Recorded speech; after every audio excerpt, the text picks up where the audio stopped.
Hey guys, welcome to UKPM Survival and Outdoors here on YouTube, and in this latest UK Prepping Man video I will be sharing with you my EDC Level 1 for 2022. Stay tuned.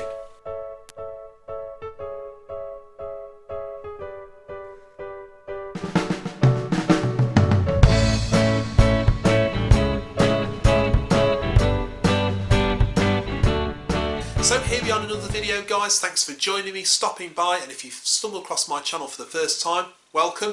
You'll like the videos hopefully because they're all about preparedness, survival and all that jazz, and if you do then check out the other videos and don't forget to like, share and subscribe to the channel. You can of course pop a comment down at the bottom. You might be helping somebody else out because your comment might be answering the question that they are about to ask. So share and share alike, and of course if you want to ask me a question just put a comment down there and no problem, I'll do my best to get back to you. EDC then, the most talked about topic possibly on all of YouTube, and with good reason, because in my opinion without having a solid EDC, a foundation, a baseline of equipment and kit on your person, you really haven't got the building blocks to create any more systems. And I say systems because my EDC starts with a system, it's multi-level, okay, it's a multi-layered system. And in this video we're going to talk about EDC Level 1. Now I've done other videos on EDC Level 2, which is, if you take EDC 1 as my pocket carry, then EDC Level 2 is the items that, not necessarily additional items, but they are items to support Level 1. Then you have Level 3, which is my everyday carry day bag. And again, another video has been done on that, so check out the links for that as well. But it's just worth mentioning a couple of things. EDC is very subjective. It depends not just on who you are and what you do for a living, but where you live. I live here in the UK. If you live over in America, you'll be able to carry things that we aren't allowed to carry over here. And I think the same goes with your job. There's certain items that you can carry as part of your job, which you can't carry if you're in a different industry. And again, yourself as an individual, you might have good reasons or reasons in general for not to carry certain items or want to carry something different. So what I'm trying to point out is the fact there's no rights or wrongs. I've said it so many times on the channel. It's just options and choices, guys. But hopefully in this video I'm going to give some inspiration if you're looking at putting together an EDC kit, or if you're just interested in seeing what somebody else is carrying. So these are items in my EDC Level 1, are the items that I carry on my person every day of the week, alright? And the idea being, if you were to stop me, you would see these items. Now, there is a bit of a caveat with this. There is one item that I'm going to show you which I don't carry on my person unless I'm at work, and I will make reference to that as we go through the video, and for obvious reasons, alright? So stick around and I hope you enjoy. So here we are guys, this is my EDC. These are the items that I keep on my person and in my pockets. Carry them on a daily basis, effectively 7 days a week, 52 weeks of the year. And yeah, I don't really chop and change these. I don't really change my EDC. There's some of the items that will look familiar to my regular viewers and valued subscribers because they have appeared in previous videos. They're tried and tested, and generally if an item works I'll keep it, if it doesn't I'll take it out, and over time I've honed my EDC to suit my my needs, my job. I did have a recent job change. I'm now a professional lorry driver as opposed to being office based, so my EDC has evolved and has changed to fit around that. But so there are some additional items that you'll see that you haven't seen before, and some items have been taken away completely. But yeah, without further ado, in terms of options and choices, I do tend to switch out between wallets according to what I'm doing. I've got a couple of watches there, and yes, you can spot the one that's on my wrist. That's a new one because I have always had a G-Shock watch, and I gave the other one away. Well, I sold it, to be honest with you, but I upgraded it for this one, which is the latest model of the Mudmaster, the GWG 2000. Came out towards the end of last year, and I got it around Christmas time, so I got a pretty good discount because as most people know, G-Shock Mudmasters are great bits of kit, but they do come with a bit of a price tag. So yeah, it's got all the good functions on it. It's a facelifted version of the 1000 model, so yeah, it's got a bit of a classier looking bezel on it. And yeah, the rest of the functions are pretty much the same. They've got the solar power, it's got the multiband 6, so it's got the adjuster, adjust the time, it's water resistant, it's got loads of different features on it. and I don't really do unboxing videos, guys. You know me by now. I'll only do an update video or a review if I've had an item for a while. This is probably coming up now, as I say, to around about 3 months, so I might do a review on this, alright, and I'll let you know my thoughts on it, because some good, some bad. You know, it's, as I say, it's got a few things which do niggle me, but on balance it is a pretty good watch. So I'll do a bit of an update video, but as I say, it does look quite nice when you've got it on. It's not too chunky, it's not too weighty, but it's got a bit about it, and I think you know, it's a considered purchase if you want one, but it is pretty good. I'd wear that as a daily carry because I need something for, you know, being a lorry driver. I want something that's pretty tough and waterproof, and if it gets a bit knocked about, I've got a bit of protection. But yeah, I've got this watch, it's pretty good. Sometimes I do tend to switch out and maybe go for another watch. Maybe we're going out to dinner or something, so this is my Citizen Eco Drive. It's a pretty good watch. It's got the Eco Drive solar powered. It's not a battery powered watch, so moved away from battery powered watches really. I want ones that don't need to be replaced, because every time you have a battery replaced, it's going to affect the waterproofing. This one's quite nice. It's quite a slim profile. It's great if you wear going out for a meal or going out on a special occasion. So I'll wear that and have another choice, another option. And I've still got my Pulsar watch, and that is. Yeah, it's got some sentimental value. It's not the most expensive watch in the world, and it's had probably about 3 new straps and 4 new batteries, but it was a gift, so it has sentimental value to me more than monetary value. But I will keep this for special occasions. Go out for a meal or go out for an event or something, I'll wear that. But as I say, my sort of everyday carry watch is the G-Shock, you know, Monday to Friday, and this is not a grey import either. It was a proper one that was bought, authorised with all the papers and everything. So yeah, I don't buy grey imports at all, guys. I'd rather pay the money and go for something good. Wallets, I do chop and change my wallets occasionally. I'll switch between these two. My sort of pretty much everyday carry wallet now is the Tasmanian Tiger. It's a bit of a lump. It does tend to sort of bulk out a bit when you fill it up, but it's not really an issue for me because it can go into my work trouser pocket, and we wear sort of work trousers with side pockets like combat trousers, so it fits in perfectly. And when I'm at work, I put it into my day bag, so it's not really any issue there. It's RFID blocking, so it protects the cards from being skimmed. Made out of Kajura, so again, it's pretty tough. YKK zippers, paracord pull, and it's got all the contents in there that you'd imagine was in any normal wallet. It's, you know, got cash, credit cards, bank cards, ID, driving license. Of course, I'm a professional driver, I need to have a driver qualification card with me, and I also need to carry my driver tachograph card as well for recording my hours. Oddly enough, you need to carry those, but you don't technically need to carry a driving licence in the UK as a professional driver. You know what, guys, I just carry my driving licence. I've got it all together then. There are some items that I do keep in here which I've taken out just for the purposes of this video to speed things up. I've got a little mini ferro rod which I got from the guys at Polymath Products at one of the meets. This is great to have just a little bit of a backup for fire starting. I've just put a little bit of duct tape around there as well, just to fashion a handle and also to give it a bit of a dual purpose. I do wear glasses when I'm driving, and of course things like sunglasses need cleaning, so I keep a couple of lens wipes there as well, because the last thing I want to do is start scratching up my glasses. And so a good way of keeping the glasses clean, a lot less messing around them with fluid. A little bit of first aid, just a plaster, an antiseptic wipe, and just a dressing as well. So it's always good to have just a little bit of basic first aid with me. And in case I need to give CPR, then I've got a face shield as well, and that just protects yourself when you're delivering CPR. Last thing I have in that little internal pocket in the wallet, I have the wallet tool. Had that for a bit. They're all pretty much the same. They've got stainless steel written on it, and therefore it's stainless steel. It's not going to rust, or very unlikely to rust. It's got a blade on there, bottle opener, little saw blade on there, straight edge, which I tend to use all the time, and it's also good, I think, to have something with a 90-degree angle on. And if you want to use your fire steel, I just keep it in here in this little case that it came with, just to stop it from sort of tearing up my my wallet, but say nice, good. You want one of these, they're all over the place. I think you pay probably anywhere between £1 and £2 depending on where you buy them from. It doesn't take up much space, it's pretty lightweight. Why not? Just goes in the internal pocket in the wallet.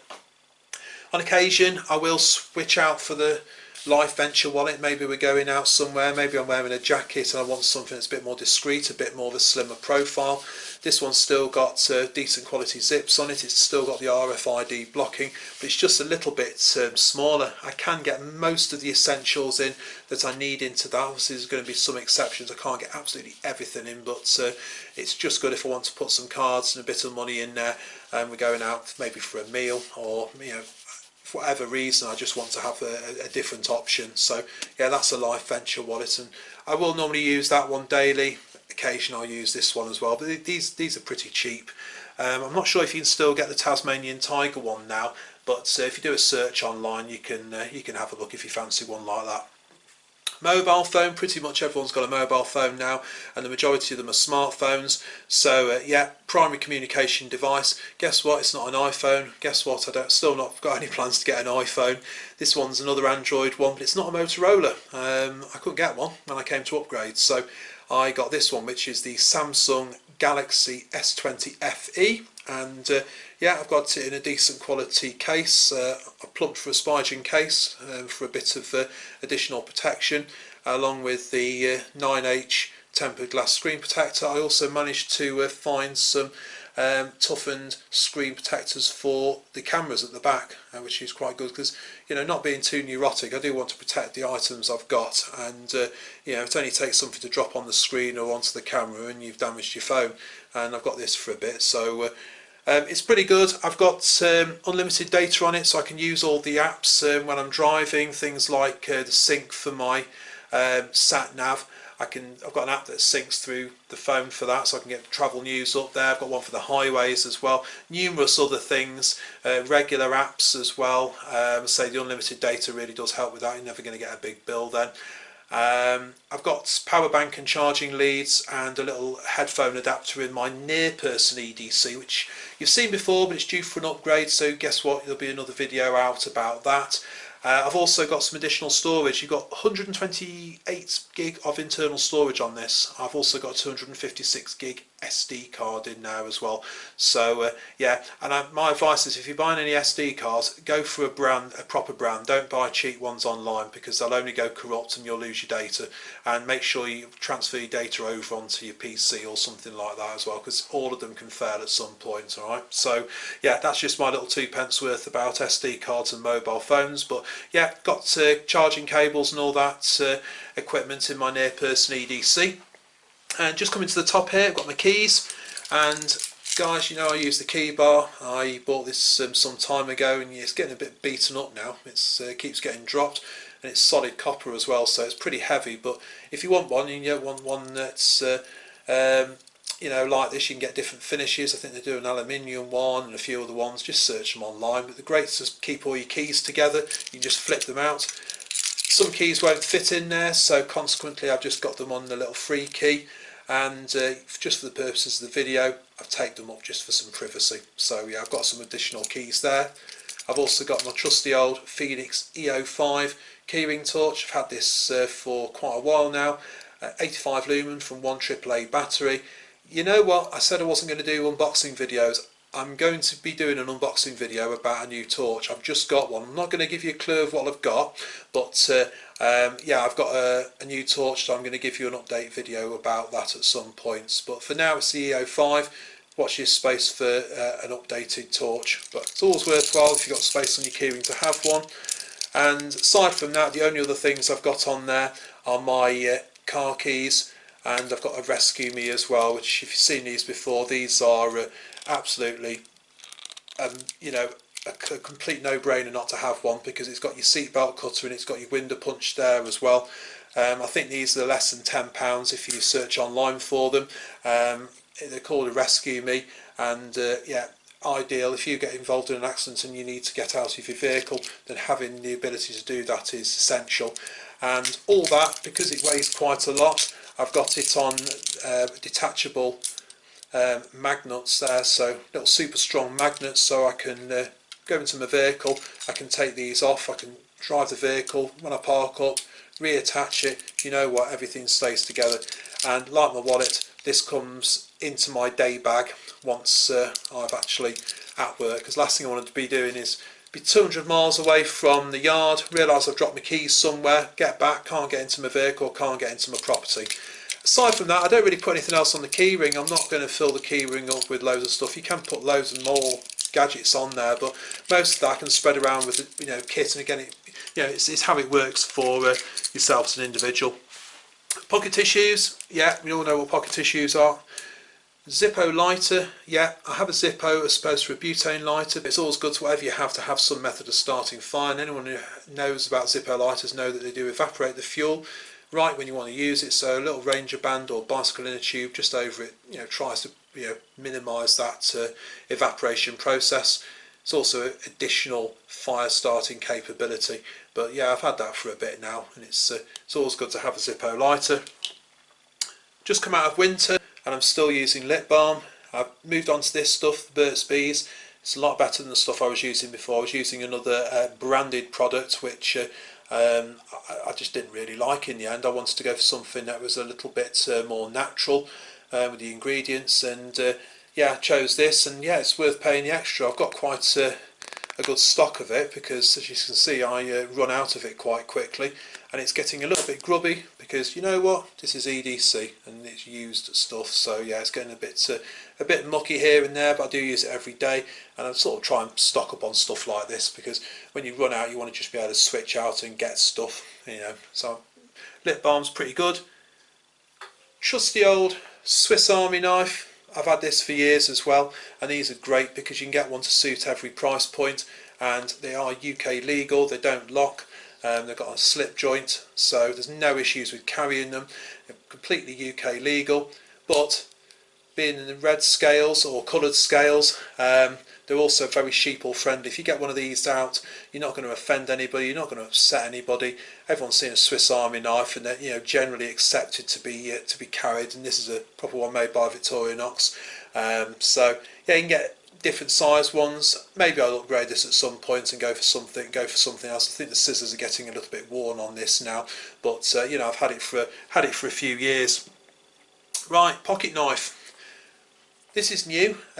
When I started driving, particularly doing the Arctics, I realised I needed a decent utility knife. So I bought this one, but I told a bit of a fib at the start of this video, and I said I carry all this stuff on a daily basis, all week.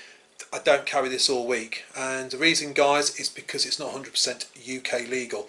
Yes, the blade is 3 inches, just under, very just under, but unfortunately when you open it up it locks, and the reason is it has a liner lock on it. Okay, so yeah, I don't carry this on a daily basis, I only carry it while I'm in work, and it is a great utility knife. It's not it's as discreet as they come because it's got the black blade, and again it's got the black pocket clip, but you know what, if you want one of these, you've got to have a really good reason for having one in the UK. We've got some of the toughest knife laws in the world, and if it locks and you're caught with it and you haven't got a good reason, you can get prosecuted. Alright, so if you want one of these, please check out your knife laws locally. If you're in the UK, you'll probably find that you're not allowed to have one of these and carry it openly unless you've got a really good reason. But you know what, I certainly wouldn't want to be using a non-locking blade, or let's just say one that didn't have a safety catch on in my job, because if you're cutting strapping or anything like that and that blade closes on you, then you've got big problems. And it's also one-handed open. You know what, if there was an accident and I needed to cut my seat belt, then I could cut it, but that on its own will be a good enough reason to have one. You've got to be justifiable reason. How do I carry this one? You know what, it goes in my day bag until I get to work, and then I put it in my pocket, and then when I've finished it goes back into my day bag. So at no point am I carrying this, and I certainly don't carry this around in the town, in a pub or anything like that. You'll just get yourself into trouble. But if you do want one of these, they are good, and that's the make. It's Smith & Wesson, it's Extreme Ops, and when I bought it from Heine Haynes I paid about £9 for it, which I think is pretty good. So yeah, that's my little pocket knife that I carry when I'm at work. Torch, it's Phoenix LD22. Where's the O-light, I hear you cry? Well, yeah, it's a story about that, and we might come to that in another video. But for now, I'll just say that on here, the nice thing about the Phoenix, it's got a really durable pocket clip that I'm sure if there was a problem with, I could get a replacement. And also, it runs on AA batteries, and there's no issue with recharging. I use rechargeable batteries in this. I haven't got to rely on a recharge circuit. So I think we'll leave there for maybe another video.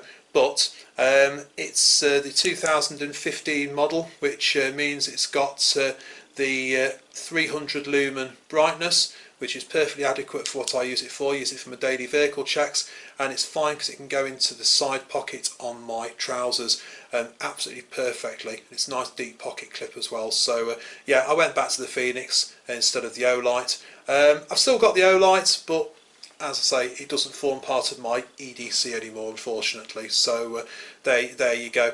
But yeah, that's my torch of choice. I always carry a pen with me, guys. I just don't like it when you don't have a pen on you, and I don't like using other people's pens. So yeah, I have a pen, and this one's the Zebra pen. And you know what? The reason I use Zebra pens is because they work all the way down until you finish your ink. Unlike some brands where halfway down it suddenly decides it's not going to work, and I've never had that problem. I've got packs of these, and absolutely fantastic. That's my pen of choice, the Zebra. I also have an additional pen, which is the Uzi, and yeah, this might raise an eyebrow because are these legal or not? Well, I'd go on the basis that it depends on the actual design of it. You'll notice that this one isn't the one with the cranulated bezel at the top, you know, the one with the jagged edges. It's just got the carbide tip there, which is like the glass breaker. So yeah, that's probably slightly better than the one with the spiky edged bits there as well. But you know what, it does have the pen on there. You can use it to write. It's absolutely fine, I think. Why do I carry this? Right, well, this goes in my trouser pocket as well. So in the event of there being an accident and I need to break a window to get out of my lorry cab, then remember that my keys are going to be in my bag, and that bag could have shot over the other side of the cab. This will always be on my person. Very rarely, unless I'm writing, will I take that away, because it's got that glass breaker on there. Alright, so that's the reason I have it. But you know what? So that's the other pen I have. And then finally, I've just got my inhalers. I'm asthmatic, so I have my meds with me. Got a preventer and a reliever. Always good to have your meds on you guys. And you know what? I keep spare ones in my day bag as well. So I just keep these ones as pocket carry. And that is pretty much it. That is my EDC. So there we have it. That is my EDC Level 1 for 2022. And I hope it's given you some ideas and inspiration if you're thinking about putting a kit together yourselves. But remember, it's not just about the country that you live in. It could be about the sort of job industry that you're working in, because there are items that you can carry and the items that you can't. And it's all according to having a good reason. Certainly there's an item there that I wouldn't be carrying outside my working hours, because as far as I'm concerned, when I'm working, I have a good reason to have it. But it's over to you. If you want to put a comment at the bottom, you could be helping somebody else out, because you might be answering a question that they are about to ask. And what would you put in your EDC? Is there any items that I haven't included, or items that you would take away? It's very subjective. There's no rights or wrongs, just options and choices. But hopefully it's given you, as I say, a few options to consider yourselves. This forms part of my 3-level EDC system. Don't forget to check out Level 2 and Level 3, because they form part of that system, and they are in the video links that are at the bottom as well. So of course you can follow me on Instagram, where you'll see additional channel related content. You can like, share and subscribe at the bottom, and of course any comments, love to hear them. Until next time, thanks for watching. Bye for now.